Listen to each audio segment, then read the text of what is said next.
Hi, it's me Russell, and I'm back again with another Miss Malaika Pyramid video. This is a review of the Big Conversation, one of my favorite episodes of the Miss Malaika pageant. This episode, the delegates get the opportunity to talk about social issues that affect us all, especially women, and they come in to express themselves. This is where we get the opportunity to see how eloquent and how articulate they are, how they are able to process and express their thoughts clearly and show in-depth knowledge they have on social issue. This episode, the delegates were talking on subjects such as domestic violence, beauty standard, modern and traditional woman, and relationship. I would say the delegates did well. I was impressed. One of the reasons why I like the Big Conversation is that it gives me a glimpse of how or who the delegate is going to be on the grand finale when they are delivering their speech and answering their question. It gives me an idea that okay, this is not going to be a delegate who is going to give us the regular pageantry answers, but she's going to give us an honest and a heartfelt answers. Miss Malaika is heavily dependent on public vote. So one of the aims of this review is to highlight the delegates who are doing well, who are putting their best foot forward, who are giving their all in all to be seen and also to progress further in the competition and hopefully win the crown. Hopefully this review highlight and also push the delegates who are doing well forward for us to vote for them. At the first slot on the honorable mention list is Nakia. Nakia did well this episode. She was very honest and you could tell that she was very insightful on the conversation that she was talking about. I like the fact that she shared personal and first-hand experience on the topic. She looks good as usual, but I just felt like that wasn't the right choice of outfit. That's my personal opinion. And also her gigantic glasses, I feel like they made her look a little bit out of touch. But aside that, I feel like she was delivering good content. She spoke very well and knowledgeable, and I can see her making it to the top 10. Yes. Next on the honorable mention is Whitney. Whitney made it to the honorable mention because I felt like her submission was very honest. It was coming from her own personal experience and what she would do in the situation. It didn't feel like it was forced or just saying something to sound intelligent or to please anybody. It felt authentic. Whitney is not one of my favorite delegates because she's not one of the strongest contenders, but I will say that she's one of the delegates where we call them the unassuming delegate. Like we don't expect much from them. By the time we realize they're in top 5, they're in top 2. Yes, that's the kind of vibes I get from her. She may not be the wildest, the loudest, the doing most delegate, but she does her best to be able to elevate to the next stage of the competition. Personally, I would love to see her on the fashion night. I think she might be one of the delegates who will blow us with her fashion style, with her outfit. Yeah, I'm looking out for that. Next is MFA. I think MFA did well per my metrics of analysis. She was very articulate, she spoke very well, she was looking good, everything on point. I won't be surprised to see her making it to the top 10 per this episode. Although it's a non-judging episode, I think if they were picking the most eloquent and articulation, I won't be surprised if her name pop up. She looked good. She gives the authentic Miss Malaika vibes that we want, that we love to see. Yes, I'm hoping she advances to the next stage of the competition. On the second position on the honorable mention list is Cherise. Cherise did well. She looked good. Although she looks a little bit corporate, she was a little bit corporate. She looked good. She spoke well. She really gave good submissions. But my only critique and why she didn't make it to my pyramid is because her submission felt a little bit generic, something that she was trying to be like a beauty pageant. I'm in the competition, I'm trying to give you answers that will favor you, that will also make you look at me. That was the vibe her submissions were giving. But aside that, she speaks very well, she's very good, she's one of the delegates. I would say that she's putting herself all out there. Even if she doesn't win, she wants to be remembered, she wants to be seen, and she wants to be spotted. I like that and I respect that. Last on the honorable mention list is Delphine. Delphine is a key, like she's good TV. I can watch her, I can listen to her all day without getting bored. I think after the competition, if she venture into reality show vlogging, she'll make good content, she'll get a lot of engagement and watch time. She's good. I love to watch her and listen to her. This episode, she made good submission.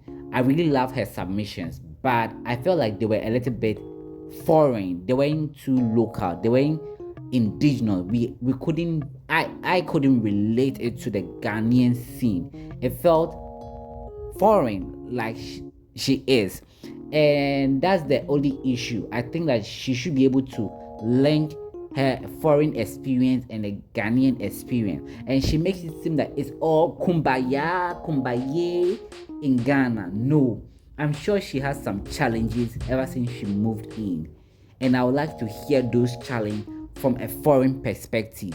It's not all kumbaya in Ghana. And this is my little problem I have with the diaspora. It's like they relocate back to Ghana and they make Ghana seem like it's a paradise. Everything is smooth. There's no problem. There's a lot of peace here. Although there's a lot of peace here. Like, oh, if people come back to Ghana, relocate to Ghana, everything is nice. Everything is good. It's paradise. And the yada yada yas. But technically, it's not. We are facing a lot of challenges. We have our own issues. So if you come to the space and you're not able to recognize those issues because of the privilege of you having a foreign touch, like you not being local, because Ghanaians have this culture that they give certain privileges to people who are not local. And if you're enjoying those privileges, you need to be able to recognize that and make sure that you speak on the key issues affecting us. And if she's listening or watching, I hope on the grand finale, when she's doing her speech, when she's delivering her speech, she's able to highlight the positives in relocating to Ghana as well as the negative, and also some of the positive things that she learned in UK and that she think if we implement it, it can help us. I think she should be able to do that. She should not only focus on the paradise and the fancy things. No. I think her speech and her answer needs to be more relatable and authentic and realistic. This was the honorable mention list. Now let's move to the pyramid and see which delegates I think are putting in their effort, their all to be seen, to be recognized, and making sure that their best foot is always at the forefront to win the crown. At the base is Denise. Denise is the type of delegate I would like to say slow but sure. Like she moves at her own pace, but making sure she's hitting all the marks that she needs to hit to progress to the next stage of the competition. I can say that she's slowly moving to top 5. Top 5, yes. That is it. And I love how she spoke. She was very well articulate. She was very insightful. She hit on the right key note that I was looking out for. I like her. And she was looking good as well. She was looking good. I think she was part of my top 3 best dressed delegate of the night. I'll give it up to her. Maybe number 1, yes. She was looking good. Next above the base is Nasiba. I think Nasiba spoke very well. She was well articulate. She made good submission. Her submission felt honest and authentic. Yes, I like that. But my only issue with Nasiba was that her energy level was low and she felt a little bit timid and shy. And at this stage of the competition, it's a no. Like, you need to get your adrenaline popping, because once you come on stage, once you get on camera, once you get a screen time, own it, be memorable, give us your all. If you have to be a little bit dramatic, I like that. Be fierce. Enough of the calm era. Let's move into our fierce era. At the center of the pyramid is Anapari. Anapari spoke very well. I like her submissions, but I felt like they weren't too honest. They weren't too authentic to her. I didn't feel like I was hearing her voice, like her inner voice. I felt like she was giving me answers that we needed to hear. It felt like a textbook answers, not genuine, authentic answers that if her voice was to call for change, I would rely on that. But although one thing I like about Anapari and which made her progress to the third slot on the pyramid is that she has the Miss Malaika factor, the face and physique. Mostly during the grand finale, the judges like to say, we are looking for face and physique. Anapari got it easily. She has that. And on the finale, she's going to get her 10-10 slot over there. All is left for her is to master her speech and give good answers, and she can easily win the crown. I hope she gets enough vote to push her into the next stage of the competition. Hopefully makes it to top 10, and hopefully top 5, and hopefully top 3, and I will push her further to top 2 of the Miss Malaika competition 2024. Almost making it to the top of the pyramid but missed it by a step is Maureen. Maureen did well this episode. Like, I wasn't expecting her. It was after my metrics of analysis and I saw that she did well. She was looking good. I like her outfit. I would say that without makeup, she has one of the best face card in this competition. She looks really good. I like her chill vibe. I like how she relaxed and speak and also made her submission. It felt really authentic and genuine. One thing I like about her submission was that it was short and straight to the point. She was just hitting it on the nail. She wasn't trying to say too much or drag the issue. It was just questions and answers. And it was good. It didn't feel boring. It felt like I'm giving you the points that you need. Just that. It was okay. Although I felt like she could have given us more or talked a little bit longer. One thing I would say I'm looking out from Maureen is that she should surprise us. Yes, she should surprise us in a good way. She should go outside her box a little bit and give us something that will go like, wow, Maureen, you are that girl. Cause you know what? She's actually that girl. And she can give it to us. Making it to the top of the pyramid is Lucille. I think Lucille did well this episode. What really pushed her to the top of the pyramid is that her submission felt conversational. It felt like she was talking to me beyond the screen. I like it, and I like her submissions as well. She really struck the balance between modernity and tradition, and she was also trying to give a little bit piece of advice here and there. And I like her submissions. All in all, it was very genuine, insightful, and I vibe with that kind of energy. The only issue that I had with Lucille is that I felt like she was a little bit too exotic. I don't know.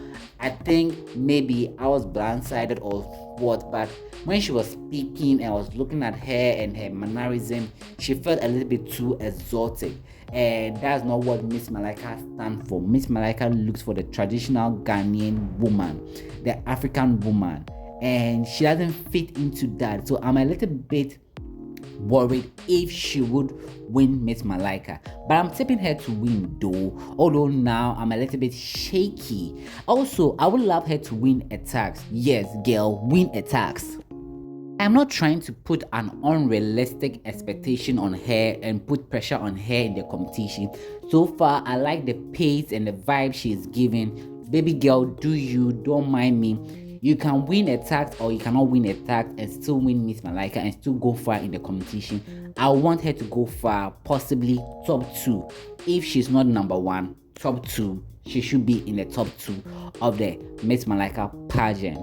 Anyway, I'm wishing her the best in the subsequent episode. I hope she do well in the next episode, which will be the big page, and I'm also wishing her well in the fashion night as well.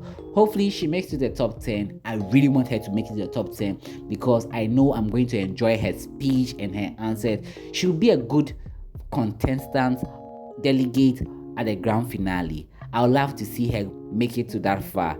Anyway, I enjoy watching her. She has good charisma, she's good TV. All in all, she's doing good.